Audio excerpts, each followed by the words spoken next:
I want to thank Josh Lambier and Public Humanities for helping me host this event. They've just been incredible. I think there's such a wonderful initiative, and I just really, with all my heart, want to thank him and his minions for helping me pull this together. So I'm just going to say a few opening comments to set up the theme of this session before I hand it over to our esteemed panelists. And they will speak for about 5 to 10 minutes, maybe a little bit more than that. And then, depending on the feel of the room, I actually like the idea of the panelists asking each other questions to sort of set up a bit of a discussion. But I also really want to hear from you. And I know you've come, everybody's come with sets of interest in mind, and your participation is really valuable. So, depending on how things go and how things feel, we'll open it to the floor. Okay. In the 1990s, the ascendancy of neoliberalism upset the university's foundation and orientation to knowledge, the state, and the market. In the 2000s, both public and private universities became increasingly engaged in what Sheila Slaughter and Gary Rhodes have named academic capitalism, restructuring and stratifying the labor force, monetizing research, and courting corporate dollars in earnest. By the end of the decade, noted cultural critics Nick Coldry and Angela McRobbie declared the idea of the university in England dead in the wake of the Brown Report, which defined higher education as, and here I'm quoting from Stefan Collini, a lightly regulated market in which consumer demand in the form of student choice is sovereign in determining what is offered by service providers, i.e. universities. This view of the university is now well entrenched in Canada.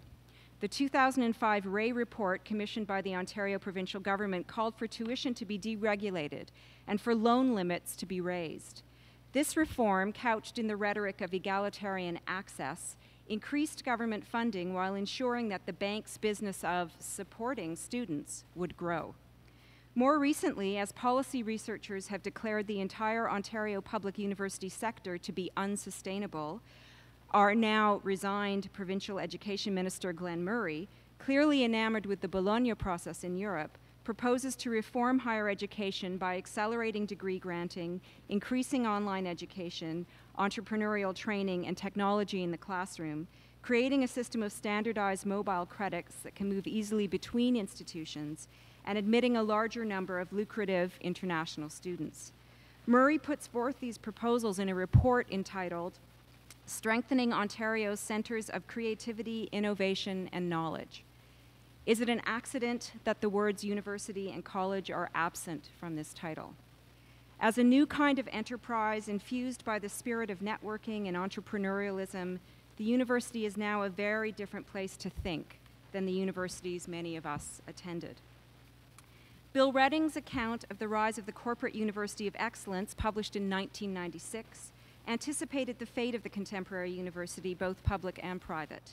Today, the rhetoric of excellence rings hollow as a marketing catchphrase, but the quest for efficiencies and the evaluation of teaching outcomes and research outputs continue to displace academic values and faculty judgment. The mantra of innovation, the hegemony of technoscience, the flow of money and information, the administrative use of information and communications technology for the integration of faculty and students into client self-service systems, the casualization of academic labor, and the indebted student define how the production of knowledge is oriented and how the university works. The Parliamentary public university, where the faculty senate was a counterbalance to the president and the board of governors, has been dissolved. The university now primarily functions as a site of capitalist circulation and accumulation rather than of reasoned argumentation. I wonder what Reddings would make of today's completely transformed global university, now a mall, a bank, a real estate developer, an entertainment complex, a branded experience, a construction site, a tourist destination, and a retail enterprise that peddles innovation, creativity, and information alongside its cool hats and hoodies. Dedicated to capital circulation, the global university trades students, construction contracts, endowment, and debt like a Wall Street brokerage firm. The ruined university Reddings described as marked by, quote, sedimentations of historical differences is barely discernible now, buried by the gleaming research tower and displaced by the celebratory rhetoric of the knowledge economy. The metaphor feels quaint. To be sure, the global flexible neoliberal university is in ascendance, and its contradictions as it displaces the dying nationalized public university systems are everywhere in evidence.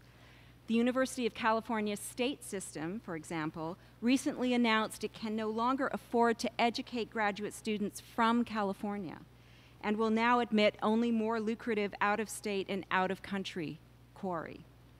Canadian public universities are working to win excellent human capital in the global talent market by increasing international student enrollments while simultaneously promising to take no opportunities away from Canadian students and failing to put in place appropriate supports for the international students when they get here.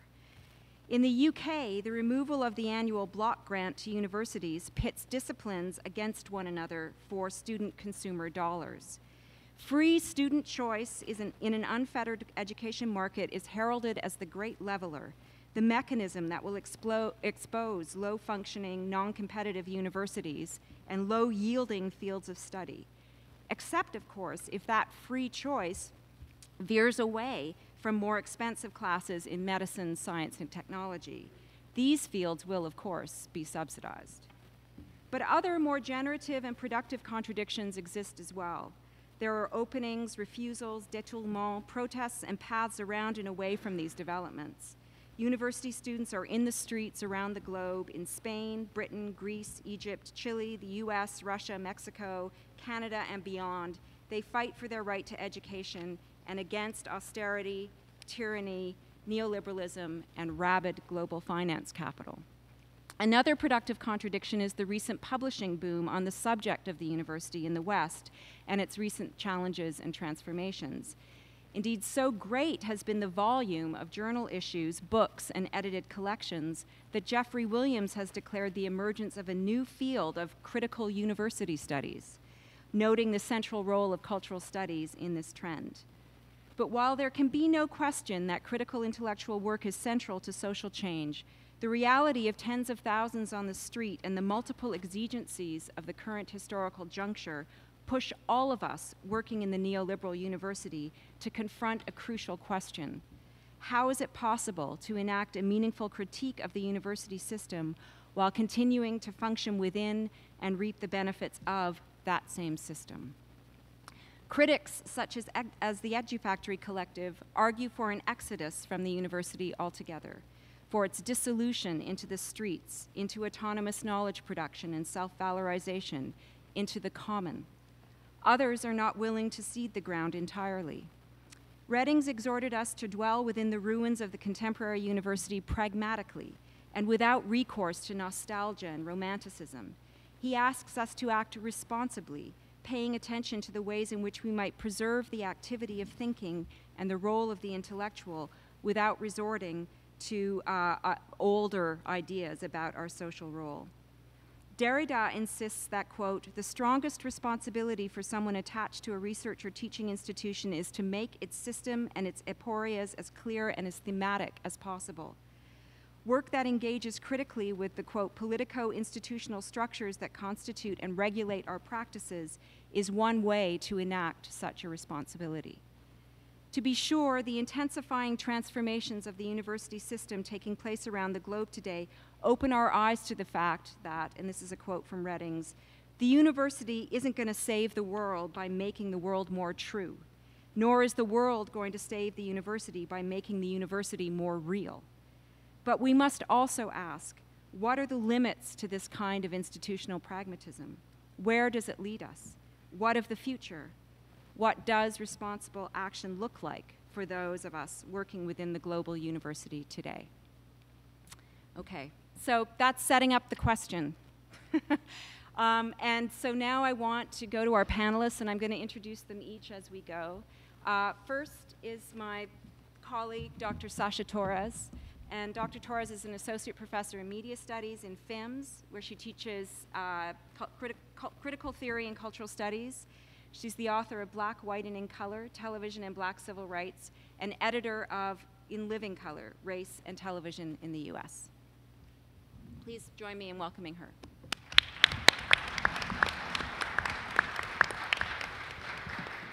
Yes, welcome me by all means. I just want to issue a little caveat at the beginning, which is to say that I don't know if I'm actually going to answer any questions, but I may just introduce a whole bunch of new ones. And what I have to say may be completely idiosyncratic, but we'll see. So as I have been thinking about this event, insofar as I've been thinking thoughts other than, oh shit, how is it that I agreed to do this? Two words have come to me, and the two words that I have been hearing over and over in my head are mourning and organizing. Mourning and organizing. Mourning for reasons which I think will become evident, and organizing because, of course, because of the IWW organizer and cultural worker Joe Hill's famous admonition, don't mourn, organize. And so, of course, when I was starting to write this, I had to Google that phrase just to, check in with the zeitgeist. And that led me, of course, to Wikipedia. And here's what Wikipedia has to say about the phrase, don't mourn, organize. Don't mourn, organize is an expression often incorrectly supposed to be the last words spoken by activist and songwriter Joe Hill, who was charged with murder and executed in Utah in 1915. In truth, the expression is part of a telegram sent to Bill Hayward, in which Joe wrote, "Goodbye, Bill. I die like a true blue rebel. Don't waste any time mourning. Organize." It wasn't Joe's last telegram. I'm still quoting from Wikipedia. He sent another in which he implored Hayward, "Could you arrange to have my body hauled to the state line to be buried? I don't want to be found dead in Utah."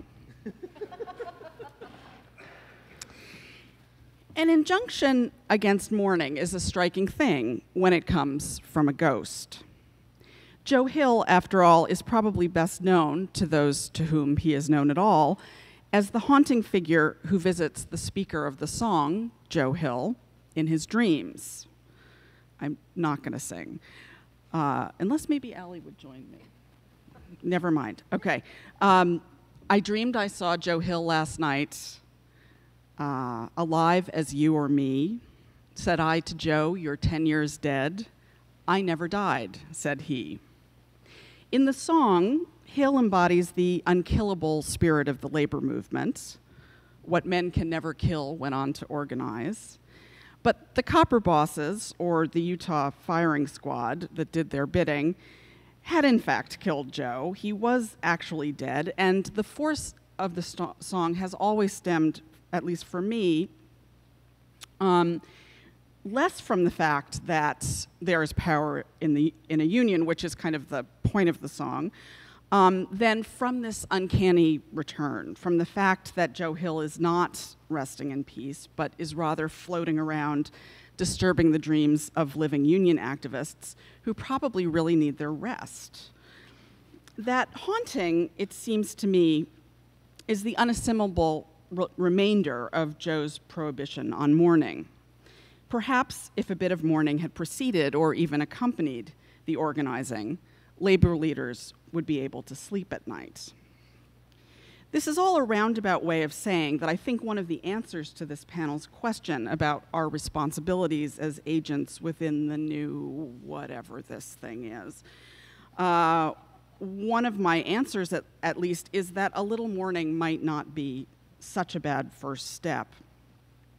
It seemed to me over the last 3 years or so, and that's the period coterminous with my own quite self-conscious period of mourning, self-conscious and quite painful period of mourning for what we used to call the university, that most faculty members, at least, are in very deep denial about the kinds of changes Allie described in her opening remarks, about the fact that these changes are likely to be permanent and irreversible.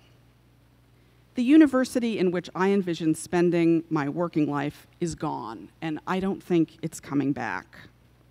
Worse, most days I feel that it's passing away without anybody really noticing that it's going.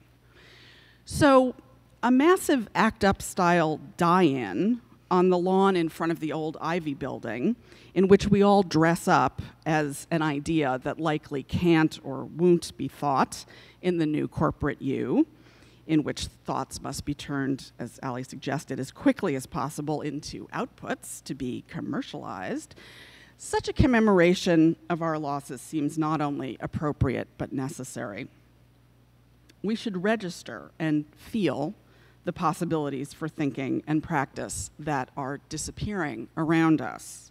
We should register and remark loudly on the social and cultural effects that closing off will likely have. Beyond its immediate affective uses, then, some innovative collective practices of mourning might be a way for us all to stop pretending that everything's okay, that nothing important is really threatened, that this phase in the history of the university or this particularly noxious and ignorant education minister will pass, and we can all get on with our thinking and our writing and our teaching the way we always have. If we stop pretending, we might better be strategic about how we might occupy this space differently. I've begun to think about my classroom as a kind of, and this will tell you something about, what this mourning process has been like, that, I now think of my classroom as a kind of interstitial space in the institution, one in which I and my students can still wield some control. The passionate attachment to the idea of distance learning held by the noxious education ministers of the world is, I think, a resistance to that control as well, of course, to the irreducibly intersubjective nature of teaching and learning, about which I'll say more in a minute. I'm not sure we're going to have our classrooms forever, or that we're going to be able to control them in the way that we now can forever, but we have them now. So I want to close by saying a little bit about how I've begun to occupy mine. So the first aspect of this for me, and it really has been a quite self-conscious period over the past few years, is that I'm trying to make my classroom, I'm trying to ensure that my classroom stays my classroom. So for me, that means some really practical things. I've taken back my syllabus, for example. My syllabus was between the legal boilerplate about the badly written legal boilerplate about plagiarism and the various things that my faculty wanted me to say. I don't know why they can't communicate these things to students directly. I don't know why they have to speak through me, but anyway. My syllabus was starting to feel to me like an extended cover your ass memo. That's a legal term, apparently, technical legal term. And so I just pulled all that stuff out. All the stuff that wasn't me, it goes on an addendum. I print it in a different font. I print it on different colored paper. And its name is Things Other People Want Me to Tell You.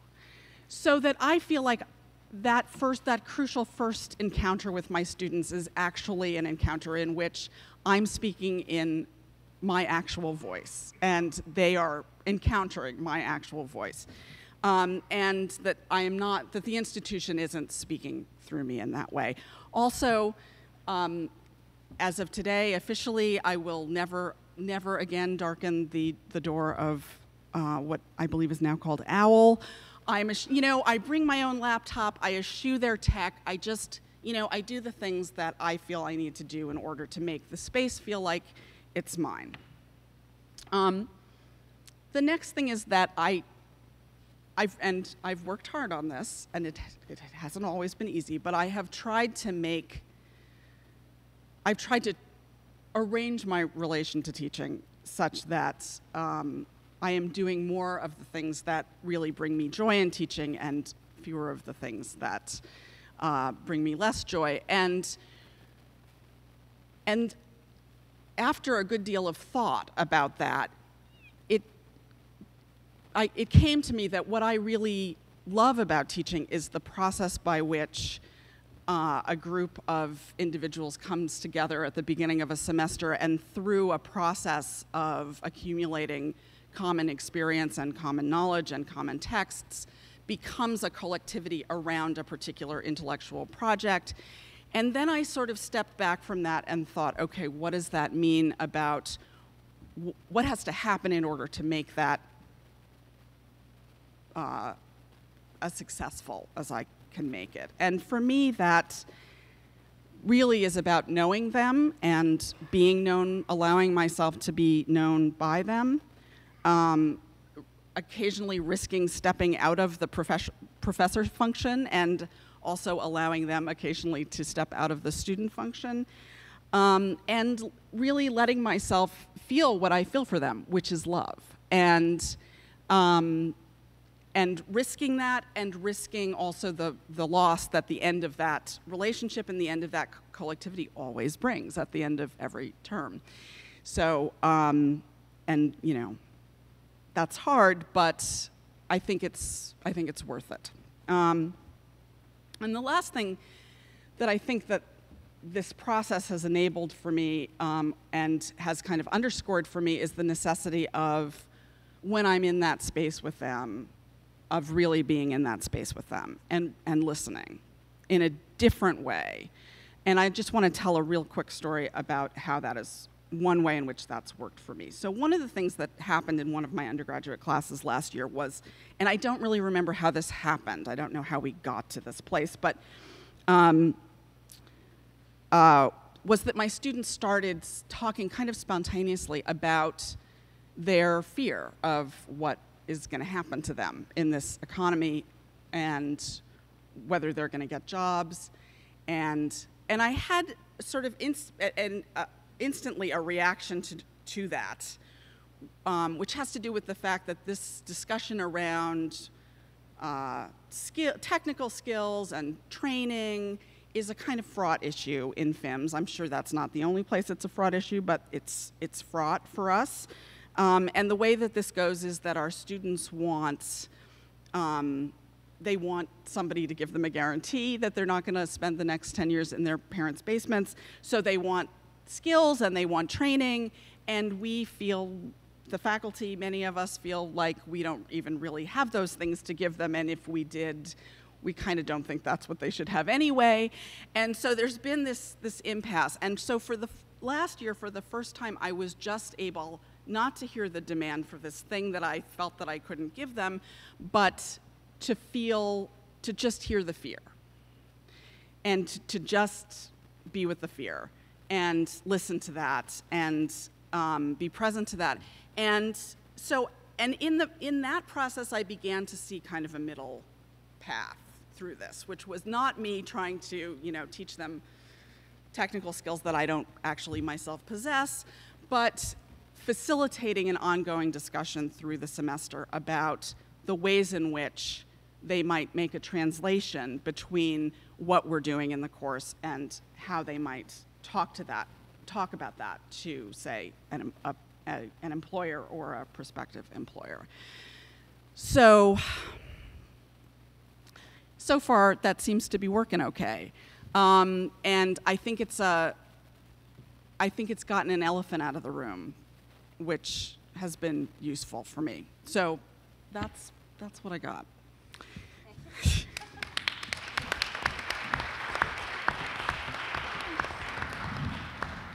Thanks, Sasha. Our next presenter is Dr. Bryce Tracer, who's also who is Associate Professor and Chair of English here, where he teaches American literature and conducts research on gender theory, religious and cultural studies. And his forthcoming book is entitled Female Piety and the Invention of American Puritanism.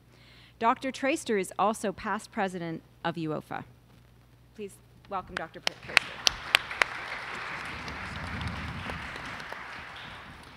Thanks, Ali, for that introduction. I just want to go to the die-in now. Yeah. I think that's just about the coolest idea I've heard in a while. I'm glad that Ali mentioned the title of this book that I've spent the last 10 years of my life working on. Female Piety and the Invention of American Puritanism is an old-fashioned study of religion and culture. And if I'm lucky, University Press is going to publish it, and if I'm lucky, about 12 people will read it. And I'm really looking forward to that moment. It's been a long time coming. What it suggests, of course, is that I teach literature, arguably culture, that is of a generally historical and demonstrably irrelevant variety. Which means that whatever scholarly responsibility that I take with respect to pedagogy will derive less from the material that I teach than from the mode of critical engagement I both model and expect in the space of pedagogy, which it is still, as Sasha's just reminded me, it's my privilege to still have. The same or similar, of course, can be said of my scholarship, or at least much of it, my work on Puritanism, also 19th century literature, theories of nationalism and literary history. These things are not going to encourage the revolution in any kind of direct way, and I think it would be fatuous of me to suggest that it does. I'm actually quite glad that I don't feel obliged to say things like that anymore. It's my hope as an educator, as a thinker, you know, as a person in whatever this thing is. That's a great phrase, Sasha. Whatever this thing is that we're all engaged now, it's my hope that what I contribute to that enterprise, whatever we end up calling it, will help promote a democratic culture of informed debate and deliberative inquiry. Such a culture will do more to interrogate neoliberal and the corporatization of thought today than any one act I might undertake in my academic life. So I view myself as a very small part of a very large conversation, and it's the conversation that's the point. So what I've just described is 80% of my job. Those of you who are members of the full-time faculty, or even not, are aware that we divvy up the work, the labor of the academic life of the university into discrete areas we call research, teaching, and service. And we are expected to devote 40% of our paid conscious life to teaching, 40% of the same to research, and 20% of the same to what we call service. And it's actually that 20% that I want to talk a little bit about today. It may seem a little off topic, because we're talking about scholarly responsibility, not administrative responsibility, if such an oxymoron can even be voiced without bringing on derisive laughter. I'm not sure such a thing can even be said today without being accused of being said in bad faith. But I'm going to say it anyway, and maybe do so with a little bit of faint polemic. We spend a lot of time criticizing administrators of all ranks at this university and others from the perspective of what I've come to think of as the 80%ers. Administrators are stupid. Administrators are evil. Administrators are totally compromised, in love with corporate you, and so on. I've done a lot of this kind of trash talking over the years myself, so I take some responsibility publicly here for having engaged in that kind of trash talking, I think is the best word for it. And I'm guessing I'm not alone in having these thoughts. So I guess one point I'd like to make is let's not mistake trash talk for careful thought. They're just not the same thing. And I don't think that we as intellectuals can call ourselves responsible in relation to the things we say if it is the case, or we think it is the case, that that kind of language, that kind of engagement with the service aspect of academic life is the same thing as the kind of critical engagement that we'd all like to encourage as part of our contribution to this great conversation, if you will. So, if we're going to go around accusing people of being unthinking shills and worse, then I think we'd better damned well be sure that we've given the matter some thought before we do that. So many of us trash administrative life for a variety of reasons. Chief among them is that administrative work is a fundamentally different intellectual order than the work of the 80%ers, right? So the thought, or what passes for it, that goes into administrative agency is of a qualitatively different kind than the work that goes into the 40% research and 40% teaching. That is, of course, the reason why most of us decided to go into academic life in the first place. When we made that contract with the university that, as my friend and colleague Sasha Torres has just suggested, doesn't really exist anymore. We didn't go into it to become administrators. So I understand that there's good reason for us to think of the 20% as being of this fundamentally different order than the 80%, but even setting aside what view we take of that work, that is distracting, cretinous, thankless, pernicious, for losers, and so on, these guiding conceits, or even meta-narrative, if you will, is that whatever it is we do on the 80% side of things is, for the most part, utterly disconnected from what we do on the 20% side. And when we take on administrative roles, as some people sitting up here at the table have and others sitting in the audience have as well, we take on the burden of the knowledge that what we're doing is not what it is that everyone else is doing or what we think they should be doing. It is not the true work of the university. The real work of the university takes place in that 80%, whereas the fake work and the make work is in the 20, or if you're lucky, you get paid to do even more of it. That 20% that occupies ever vaster terrains of the empty space between the ears of the over-promoted, i.e. the administrative. So why is it that when we explain ourselves to our students, to their parents, to Margaret Wente, or the people, we are very quick to promote and defend the idea that the critical skills we teach in our materially irrelevant courses translate, transfer, migrate, and then become useful in all other places and contexts, in the way that Sasha, I think, quite eloquently just described that process. But when we start to talk among ourselves, we accept some sort of an iron curtain existing between the 80 and the 20%ers.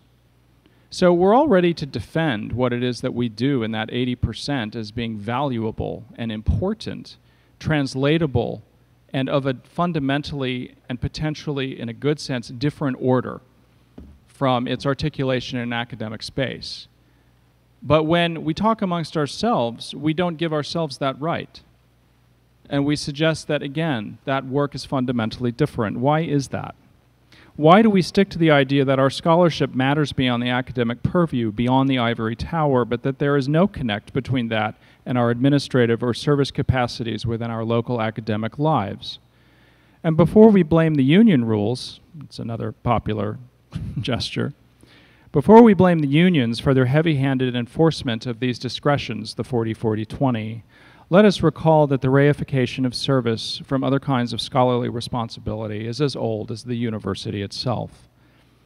But what kinds of conversations can we start having if we begin with the idea that administrative participation is part of, rather than opposed to, the genuine work life of an academic committed to the goals of advancing the deliberative and critical culture that I have described above, and that I suspect others on this panel and out in the audience today believe is the important work of whatever it is this thing is that we are currently all part of.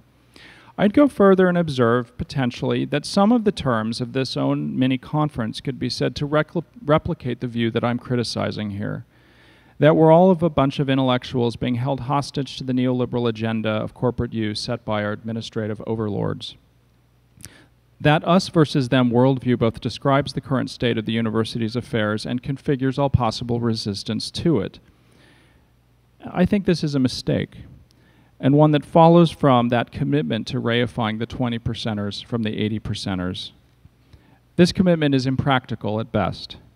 At worst, I think it reeks of a bad faith just as stinky as the one that we would like to think emanates exclusively, or at least largely, from the administrative body alone.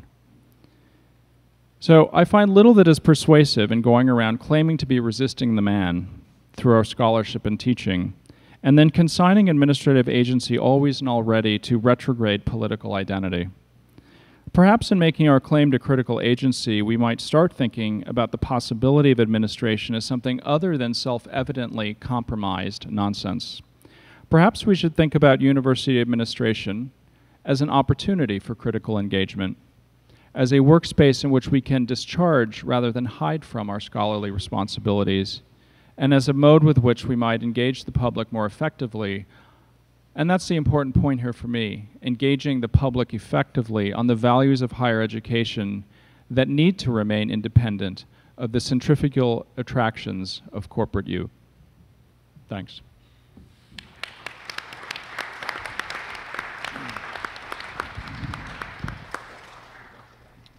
Okay, our next speaker is Dr. Matthew Rollinson. Dr. Rollinson is professor of English here, where he teaches 19th century literature, and he also teaches over in the Theory Center as well. He's the author of Real Money and Romanticism and Tennyson's Fixations, Psychoanalysis and the Topics of the Early Poetry. Please welcome Dr. Rollinson.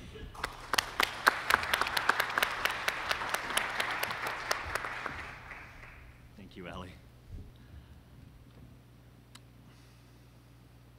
A couple of preliminary words, and I actually think some of what I have to say in what will, I fear, be slightly formless meditation should chime with some of what Sasha and Bryce have already said. A couple of preliminary words. One is that the sort of direction of my reflections is the place I'm going to end up is determined by a certain materialism that leads me to privilege the political effectiveness of praxis, of what we do, over the political effectiveness of thinking or of ideas. So that's one of the places I'm going to end up. I think I'll actually begin with a small act of scholarly responsibility of my own and giving you a couple of citations of an essay and a concept that governs much of, that lie behind much of what I have to say. The concept originally comes from Trotsky's History of the Russian Revolution, where he used it to theorize the history, where he used it to theorize the anachronism of the Russian Revolution. I get it from the critic Jerome McGann, who used it to understand the poetry of Christina Rossetti. So this is a highly fertile concept. It's the privilege of historical backwardness.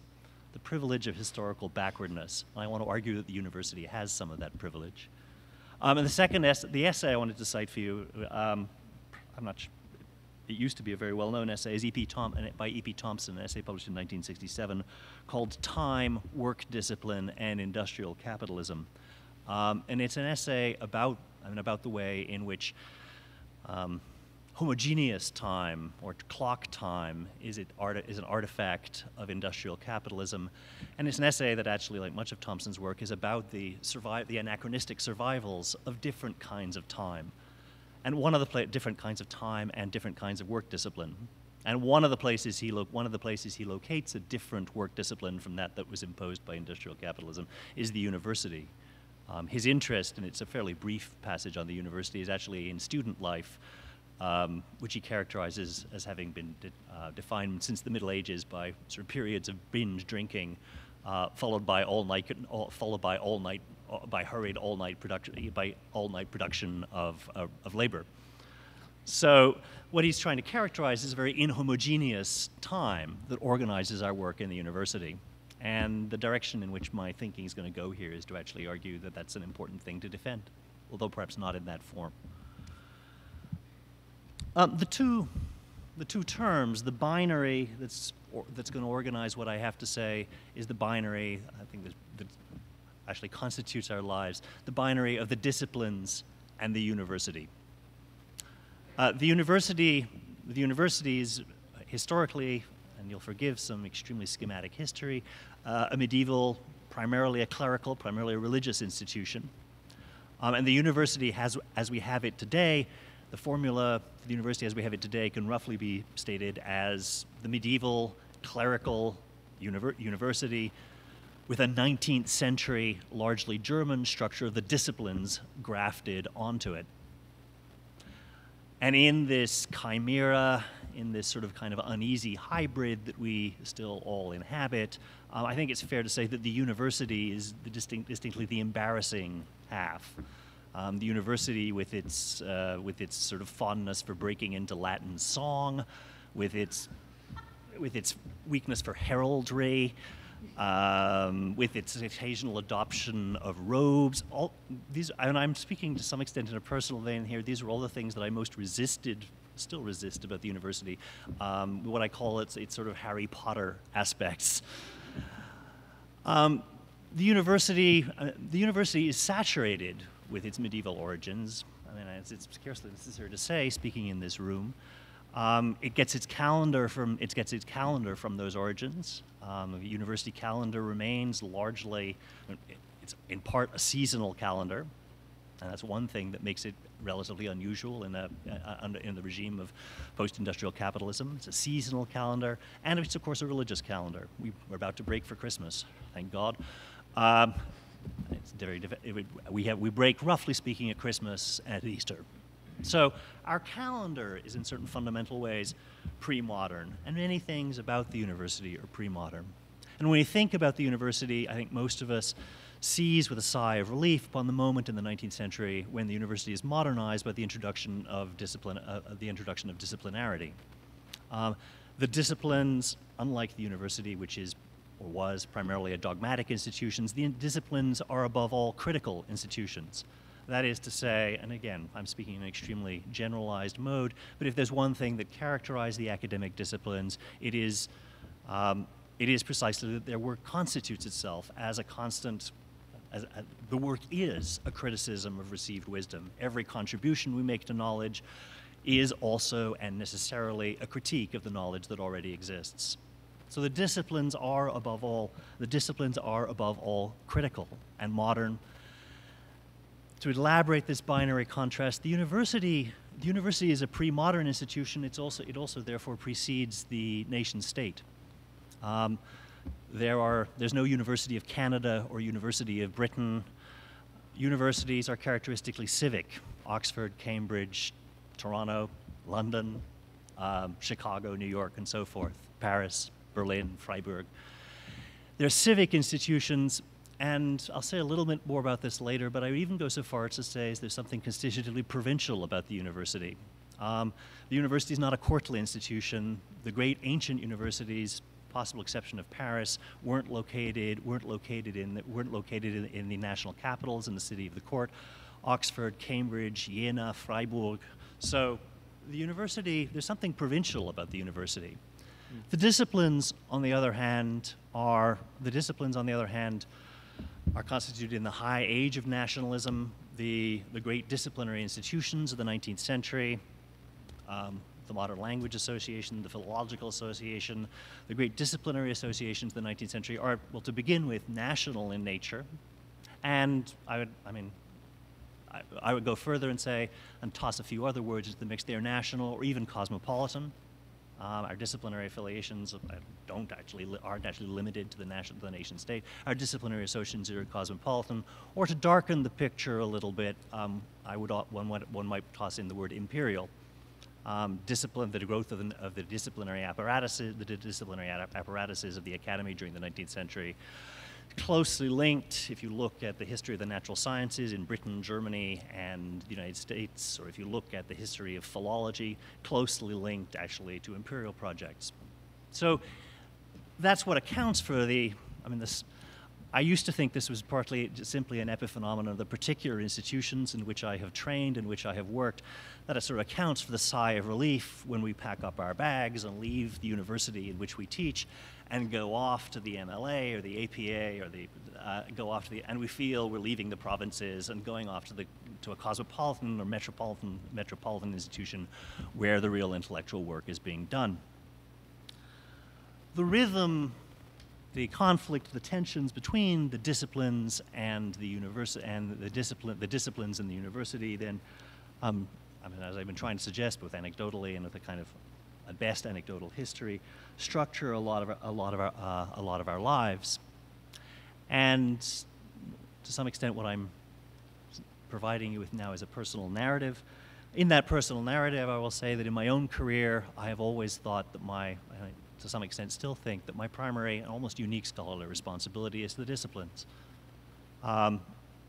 Scholar's responsibility is, forgive the reductions, to tell the truth. To tell the truth isn't simply to describe a state of affairs. You tell the truth in response to a question. So scholarly work is to answer a question. And the place you find that question is in your disciplinary archive. So what we do as scholars is we go to our disciplinary archive, we find a question, an explicit or implicit question, a problematic and unsolved problem, and we solve it. So our fundamental scholarly responsibility is to respond, and it's to respond to a question that's posed to us by the disciplines. And to that work, and with respect to that work, the university very often seems like an obstacle, or at least something that's getting in the way. It's also fair to say, to shift this and to continue with this binary, it's also fair to say that in political terms, the university is far more obviously penetrated by state and corporate power, penetrated also by, before I came here, I taught at a private university in the United States. If you think of the private universities of the United States, or you think of the ancient endowed universities and colleges of Great Britain, they're penetrated not only by corporate power, but by much older forms of wealth and privilege. The university is much more obviously than the disciplines penetrated by these different state, corporate, and other forms of apparatuses of power. The disciplines, certainly at first sight, have a kind of immunity or a kind of independence, in some ways precisely because of their independence of the nation state, have a kind of immunity or kind of independence from those forms of power. And yet, the ways in which my thinking about this have changed have been because over the last couple of decades, or teaching and research career that actually extends a lot longer than that, over the past couple of decades, the disciplines, although there's lots of outrage at every meeting of the MLA, in the papers of the city in question, the disciplines have actually proved surprisingly penetrable by the forces of globalization and neoliberalism that Alison began by describing. One only has to look, certainly one has to look at the peer review apparatuses of the life sciences to see how appallingly easily a disciplinary apparatus can apparently be co-opted by corporate interests. But I certainly wouldn't want to make this a sort of, those bad scientists are all selling out. One can think of certainly what of the anecdotally, at least what one hears anecdotally about the wide, easy path from semiotics programs that lead to advertising companies. There are lots of ways in which I think in which our disciplinary apparatuses and our scholarly work is actually all too easily co-optable by state and corporate interests. To move away from the extremely loosely historical and biographical, well, I'm sticking with the biographical, the extremely loosely historical account I've given, theoretical way in which I think about the relation between the university and the disciplines is simply as a relation between form and content. Form and content. The content of what I research, but also to a large extent the content of what I teach. The content of what I teach is determined by my discipline. Universities, bless them, universities are actually strikingly uninterested in what we teach.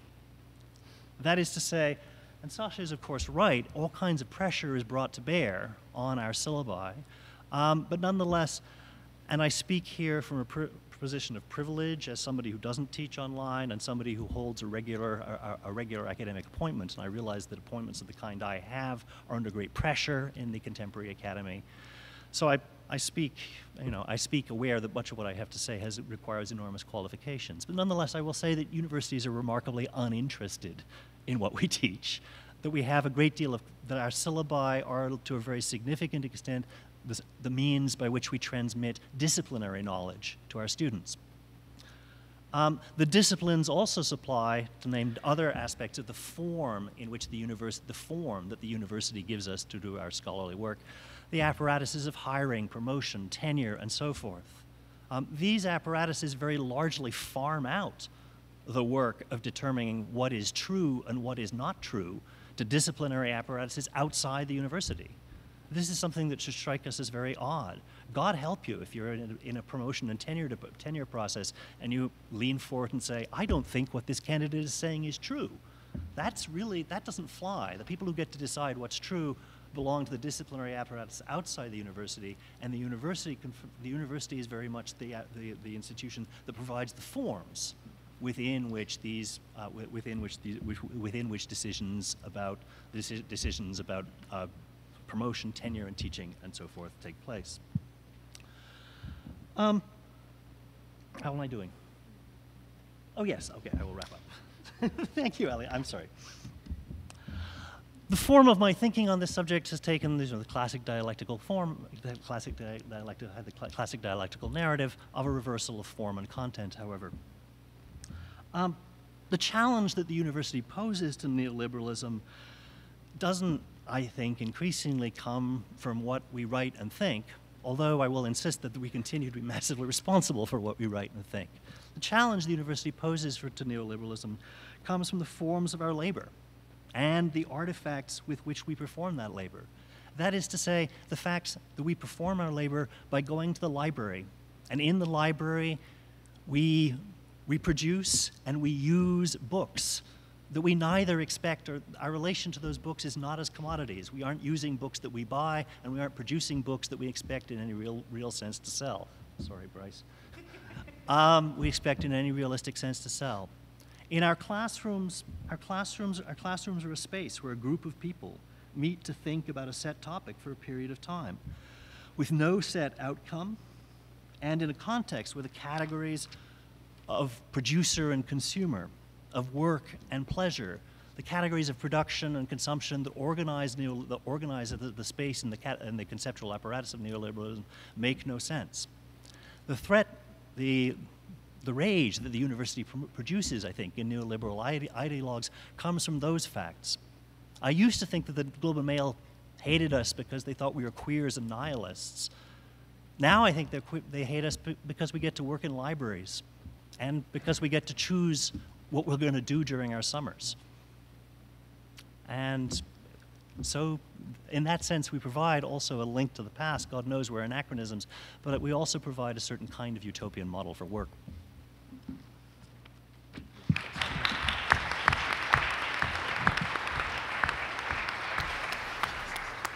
Thanks, Matthew.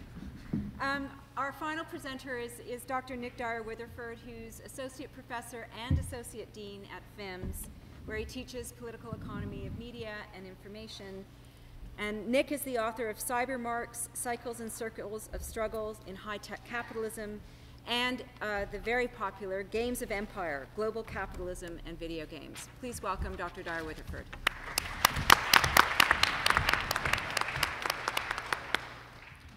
I want first to thank Alison and Josh and the other organizers of this event for what has so far proven to be, I think, an amazingly rich and rewarding discussion. Preparing for it, I've also found to be a valuable occasion to reflect on my own position as a teacher and an administrator. And I want to say thank you, Bryce, for your comments on that latter role. In my view, the crisis of the university today is a crisis of labor, or rather several intertwined crises of labor. Our academic institutions are today mass accumulators of collective anxiety about work, of the desire for work, of the dread of work, of exhaustion from work, of depression about the debt that at once allows temporary escape from work and yet compels further endless work. Over the last 30 years, the university has, as Alison outlined, been at least significantly redefined, certainly in the public mind, as a place of vocational training. This definition has been given great urgency by the economic crisis of 2008, which has produced what the Globe and Mail recently all too glibly termed Generation Next. In this context, the media attack universities and the labor of the professoriate, particularly those in the humanities and the social sciences, for not adequately preparing students for the labor market. These attacks are, I think as Bryce suggested, charged with ressentiment, crude, often uninformed, and they lay the ground for policy changes aimed at deepening market-oriented vocationalism. It is no surprise, therefore, that facing this assault, many of my colleagues, many of my highly respected colleagues, vehemently reject the vocational responsibilities that they see being thrust upon them. They identify them, and I think largely correctly, as an attempt by the corporate sector to offload the costs of job training. And they circle the wagons around the ideals of liberal scholarship, defending the university, at least primarily, as a site of critical theory or as a sort of diffuse liberal citizenship school. Those of you who attended the recent talk by Henry Giroux will have heard an excellent and eloquent statement of this position. Now, I am sympathetic to this stance. One should always side with Henry Giroux against Margaret Wente. That's the takeaway. Just as one should always side with intelligent, critical idealism against a smug and aggressive utilitarianism. But I will admit that I am also somewhat skeptical about such defenses of the purity of scholarship. For one thing, it rests on historic myth. Universities have always been tied to economics, although in very varying ways. Politically and pragmatically, it is, I fear, a losing proposition to posit a scholarship even seemingly antithetical or indifferent to popular concerns about employment, especially if those doing the positing themselves enjoy excellent salaries and unparalleled job security. Philosophically, as many materialist traditions argue, there are indissoluble links between theory and practice, critique and production, which we would ignore to our own intellectual, conceptual loss. I therefore want to suggest that scholarly responsibility today does not lie in drawing some notional line dividing academic integrity from employment issues, but rather in achieving a new and politically progressive synthesis between critical theory and the work prospects of our students. Such a synthesis would, to some degree, accept the market fundamentalist charge that the university is, in a significant way, about work, and that educational institutions do have some responsibility for the future livelihoods of their students. But it would embrace it in far more fully than the proponents of market fundamentalism intend. It would say that work is too important to be entrusted to the market.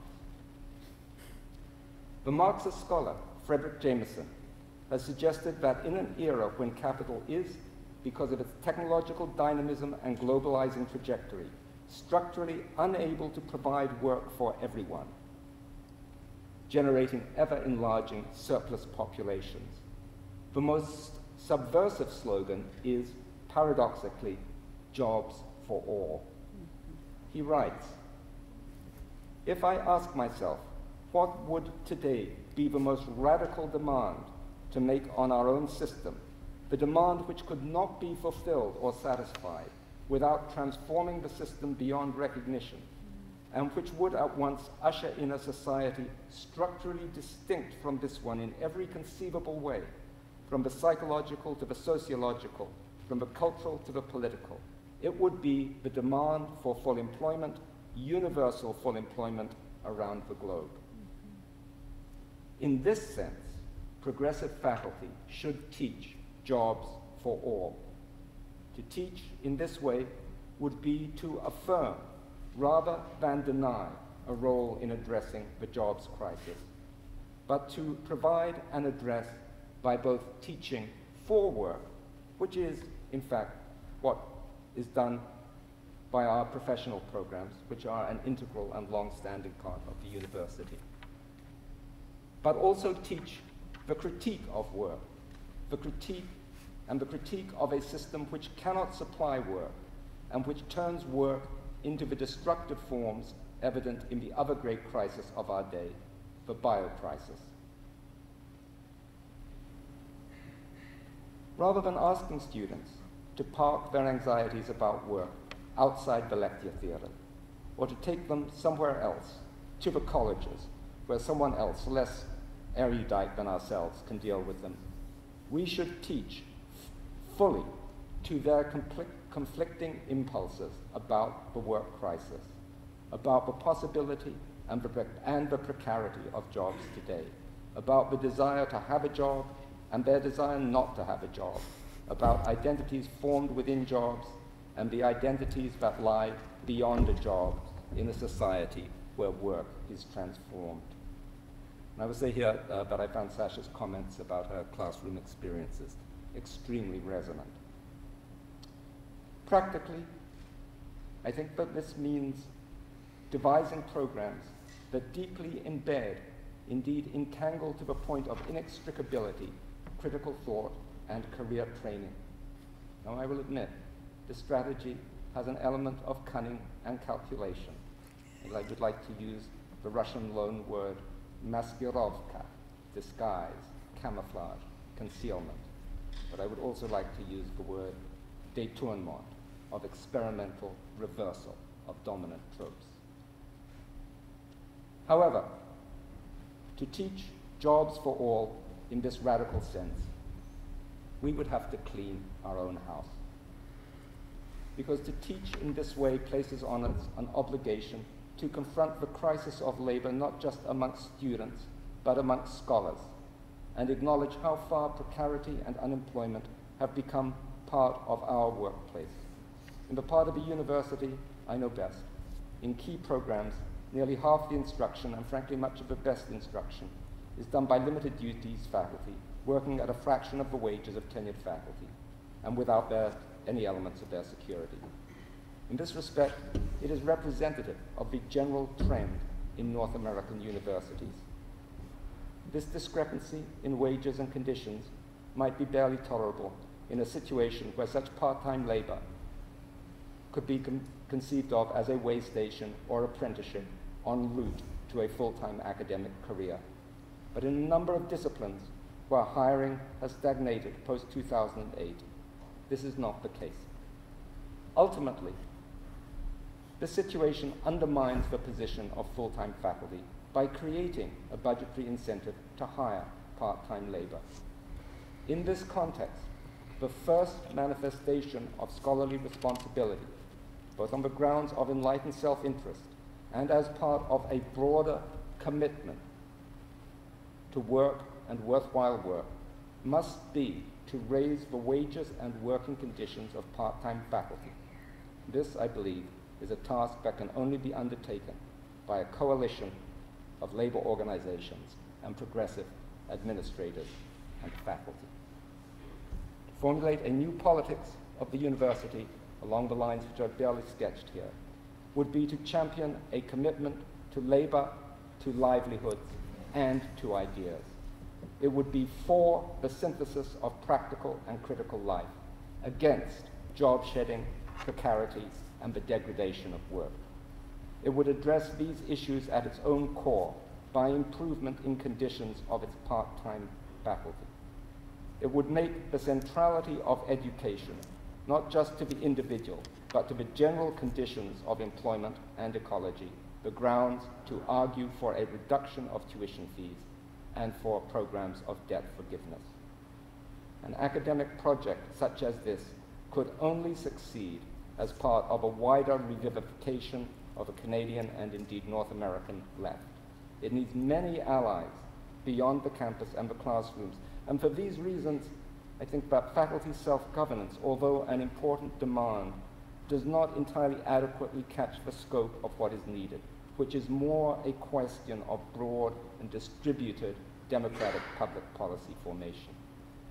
But within such a wider project, the demand for university reform could become a critical plank in the platform of a post-occupied politics of equality, ecology, and enjoyment, as an example of public planning not for the market, but beyond the market. In this way, we might follow the injunction of the great media scholar Raymond Williams, who, in a memorable exchange with the radical labor historian E.P. Thompson, observed that the responsibility of public intellectuals was not to render despair convincing, but rather to make hope practical.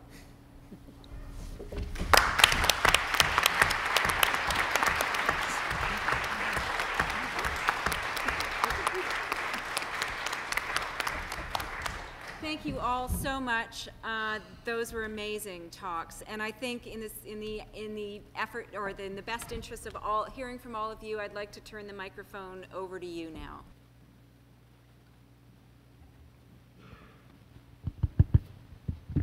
Hello. Thank you. Oh, I'm loud. Well, I'm thinking about what Matthew was saying in regards that we're, this institution goes back to medieval times. The modern economic corporate system really goes back to the 1980s. We think of it as a really permanent institution, but really it's very young, very new, and it's not necessarily going to be here in a couple of decades from now. The economic crises that they want to blame our institutions for not training people for the workforce. It's their models of economy and business administration that have, in a large part, failed.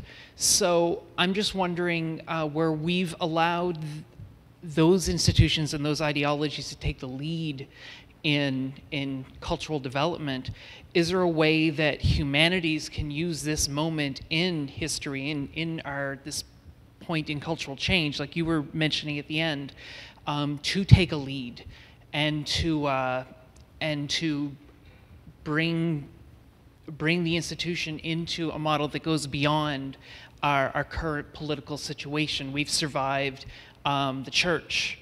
I think we can probably survive, well, yeah, we've survived the medieval church. I think we can survive 1980s corporatization. So I'm just wondering if you see a role for humanities in taking a lead in making a change in this. So I think, at least to begin with, going to respond to that, and I don't know. I avoided going in that route largely for the reasons that Nick outlines. That is to say, bluntly, I'm not sure the humanities have any special role in resisting the corporatization of the university. And in fact, I would be even more modest, certainly, I think, than Nick invites us to be. And I've actually become. I've always been rather modest, and I've become more modest as time has taught me about the effects of the humanities, the transformative effects of the humanities on any political regime whatsoever. I certainly, I'm not Hume or Gibbon, and the church is not going to quake when it hears me coming. My job is, my responsibility as a teacher is ultimately to my discipline. And I actually don't think that my discipline, what I teach in my classroom, necessarily has any bearing on the current political crisis, except insofar as responsibility to the discipline itself is shaped, first of all, and I just to reiterate, by the medieval mechanics of the university, which define the way in which we talk to each other. They don't define the content, but they define the way in which we talk to each other and the circumstances under which we meet. And now, to say something particular to my discipline, is defined also by the 19th century idealism that shapes the discipline of literary study, which is to say, it finds my discipline finds in the medieval form of the university and in the 19th century idealist content of what I'm teaching. Those are both resources that have a kind of anachronistic privilege. They're resources that teach the students and teach us and teach me as I practice them, ways of working that are not the ways of neoliberalism. And that's not the primary function of the classroom, but it is one of its important ideological ones that we don't recognize enough. I don't know if that, I'll stop there because I've already.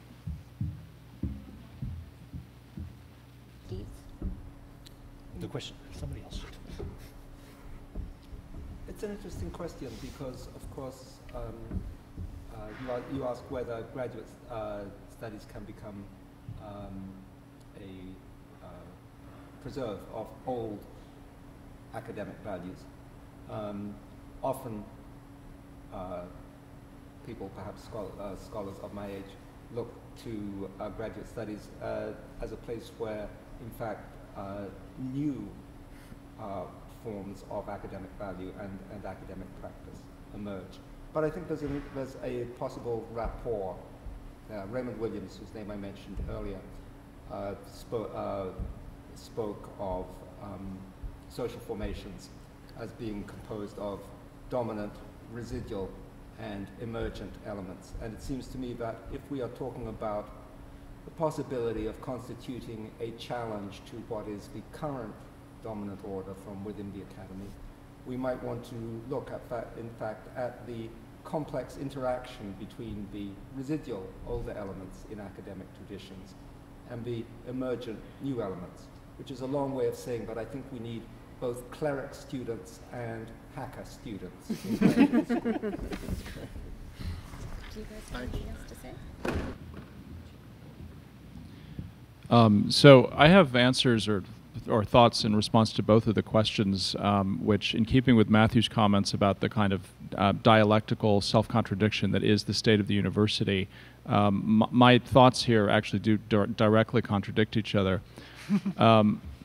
So as far as can the humanities serve as a kind of space where we can resist or push back or speak against this kind of corporatization of thought and all of the awfulness that follows from that, I would say that one way to think about it, and I say this at the Ontario University Fair when I go up there, is to celebrate the utter uselessness of what we study.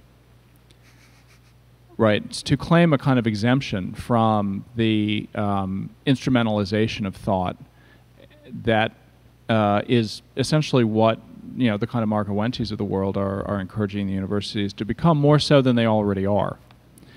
And I think that there's a way in which the kind of insistence on the uselessness of what we do actually can move at least towards achieving what Nick has described as this kind of insistence on thinking about labor, because that can be kind of useless too, because it's not actual labor, So that's one thought. As far as the grad studies thing goes, I would say exactly the opposite.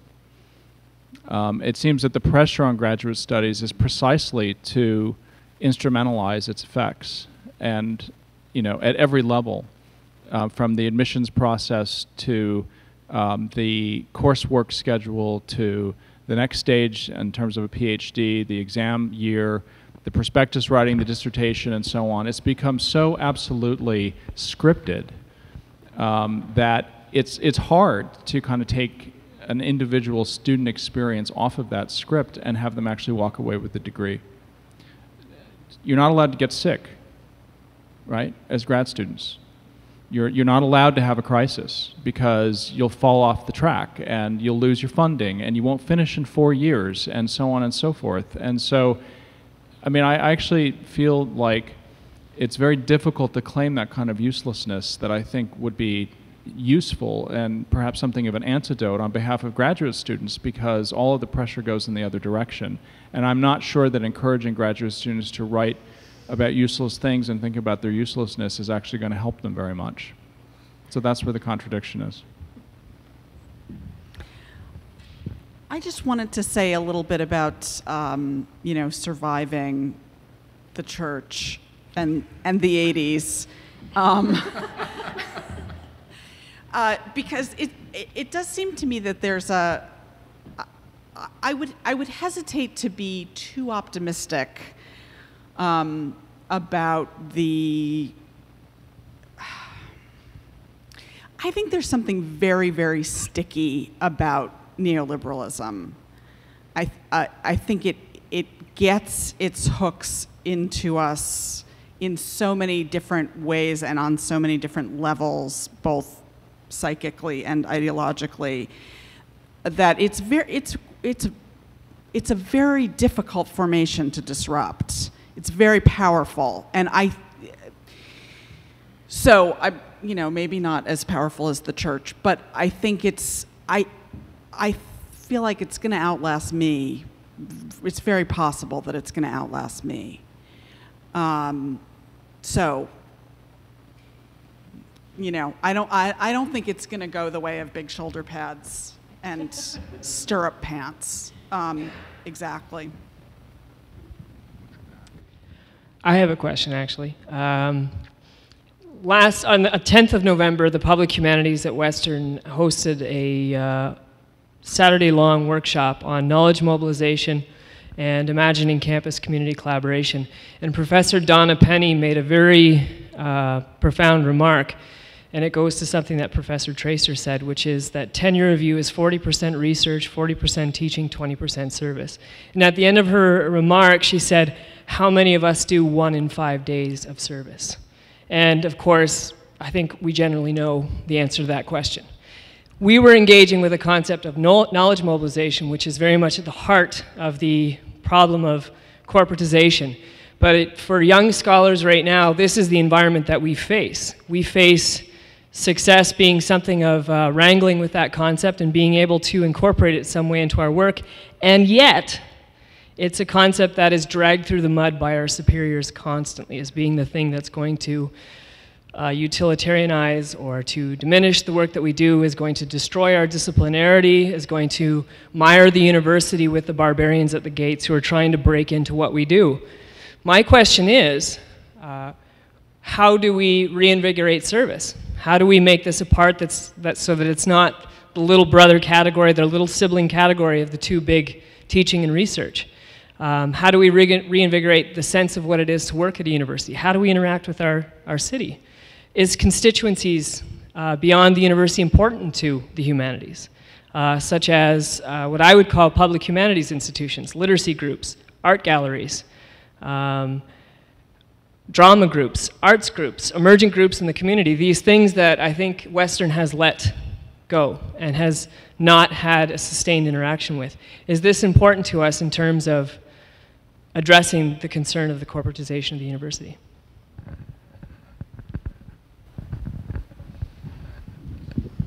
I believe that the way you reinvigorate service is by finding something that you want to serve, or, to put it another way, you want to fight for. The only reason that I am an administrator is because I found myself in a faculty which I wanted to defend, to ensure that it was preserved. I wanted to fight for my programs, and I wanted to fight for my colleagues. Service becomes meaningful when you have something to fight for. And I can be very short on this question as well, even though you've a little bit, it's like putting the quarter in the jukebox with me, especially that comment about the 1 day a week thing. For me, service becomes meaningful precisely and only when it is about other people and not about me.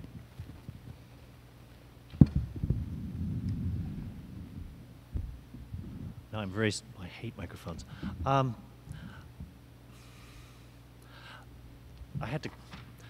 didn't get to talk about, I'm not going to talk, one of the things I didn't get to talk about the medieval inheritance of the university is the guild structure of our employment. And again, by our, I mean regular faculty, you know, which provides us with an extraordinarily and infuriatingly protracted apprenticeship period, which provides us with which transforms us all when we're at the beginning, which means pretty much any time up to the age of 50, it seems, at the beginning of our career, which provides us all with the status of scholar gypsies, not knowing where we're going to end up working. One of the aspects, I mean, I hope it was clear that from what I had to say that with all its, however infuriating it is, some aspects of the guild structure of the academic profession are actually, I think, pose important challenges to the neoliberal casualization of practically every kind of labor. But having said that, one of the things about the guild structure of academic labor is that it's deeply and infuriatingly, I found this much more infuriating when I was your age, is deeply gerontocratic. I mean, you know, tenure and departmental structures tend to privilege people who've been there for a while. The nice way of thinking about that is I think service, by and large, is something that should be done by people who have the privileges that come with academic seniority. Graduate school is a lot of things, and it's oppressive in a lot of ways. but it should be a time when you're actually focusing on disciplining yourself, to make it sound really creepily Foucauldian. You know, the university shouldn't be extracting, yes, which it is, says Sasha. The university shouldn't be extracting service from graduate students at nearly the same rate as it's extracting it from those of us up here. And I'm stung by your quotation of Donna Penny's question, I must say, but you shouldn't be. I would say that when it comes to neoliberalism, there isn't very much neo about it at all. It is actually the characteristic of capitalism, apart from a 40-year aberration, and I would say that, furthermore, we are in a situation right now that we were very analogous to the one we were in 1929 in the Depression, and we saw the kind of social and political movements that came out of that in order to renegotiate the social structure in many ways in labor's favor. And we are approaching that same situation again, because an unfettered capitalist system like the one that existed pre-New Deal and the one that exists post-1975 now, even though they're not the exact same, are self-destructive by their very nature. They bring about crises. That is the history of capitalism, apart from a 40-year period. So Michael Burroway, for example, who is a sociologist at Berkeley and one of our biggest champions of public intellectualism, recently said he was voted in president of the ASA because of growing resurgence of critical-minded intellectuals in the university that voted him in past the old guard, and much to their dismay. And I've heard David Harvey speak to the same thing. So I just think that we need to acknowledge the fact that things aren't so hopeless. There is a lot of movement. You can see it all around you in the world today, in all across the world. And that is some kind of optimism that we can have. We did change the social structure in the 1930s, although it was a negotiation there, but we did change things for the better, and we can do that again and the university can play a large role in that, is what I'm saying. Well, I was so coming here tonight with the title of the talk being Interrogating Scholarly Responsibility in the Era of Market Fundamentalism. I was expecting to come and hear stories about what intellectualism should look like heading into the current political and economic situation. And it seemed as though a lot of what I heard was protection of disciplines into the future. And we've all heard the stories of what disciplines can do to narrow intellectual understanding and probably human progress. So my question is,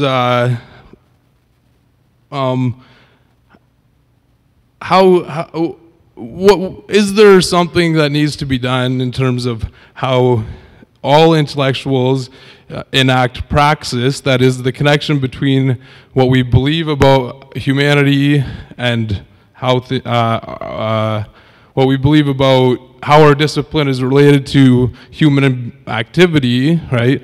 Is there something that needs to be said about how we use praxis in all the disciplines, about the responsibility of, a tenured professor to be actively, that means actively engaged in certainly their local community, and if not their international community. So really, yeah. And yeah. What was the last part? I'm done. I think that was sort of a question for me, or at least I was the one who was speaking, who has spoken most about disciplines. We all know the damage that disciplines have done. Yes.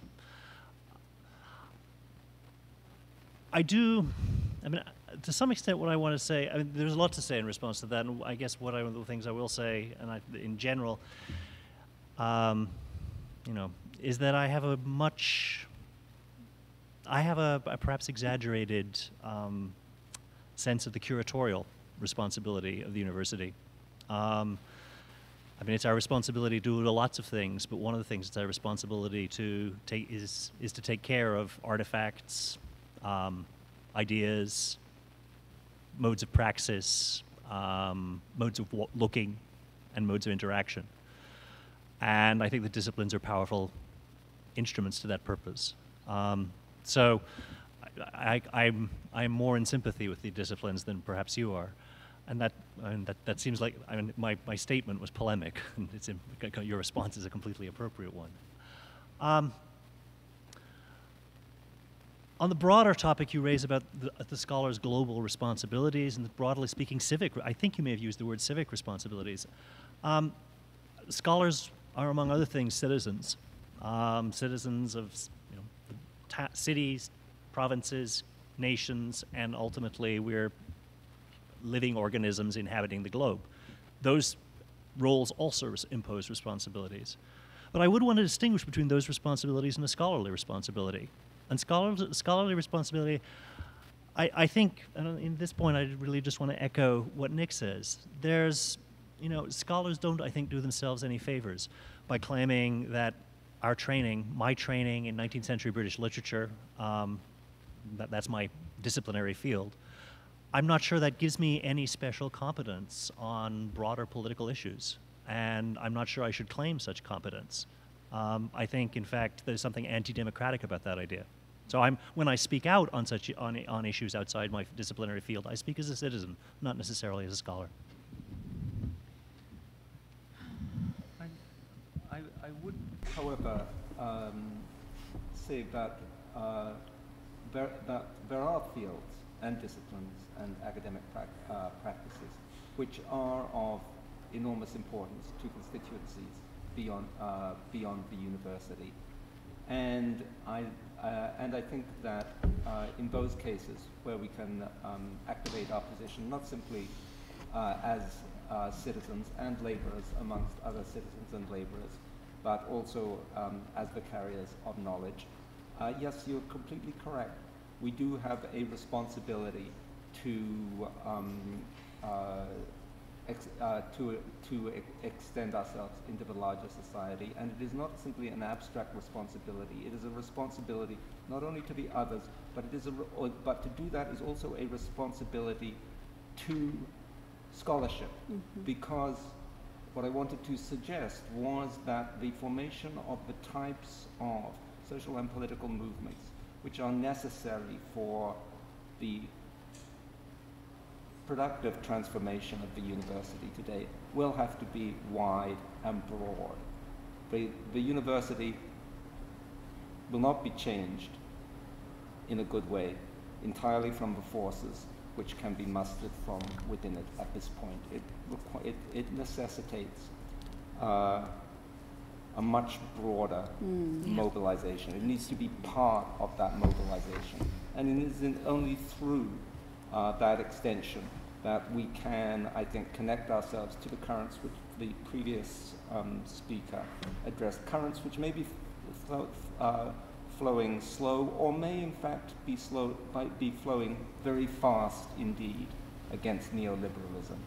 And we need to put ourselves in connection with those currents. Thank you for your question. For me, out of this period of really thinking a lot about my job and what is my work in the world, and is this the context in which I can best do that work, has come this a new focus for my research, which really has nothing to do with my disciplinary training, except insofar as I have some experience in critical theory. And so I've basically carved out the next 5 or 10 years to spend thinking about hope, and also trying to connect with people who are enacting hopefulness in various ways, and to figure out how they're doing it and how they're sustaining it. Okay, well, we're going to have to leave it there because the room needs to be used for some other function, scholarly or otherwise. Please help me thank our speakers today. And before we clap, I want to also thank Josh Lambier and Public Humanities as well. And thank you for coming.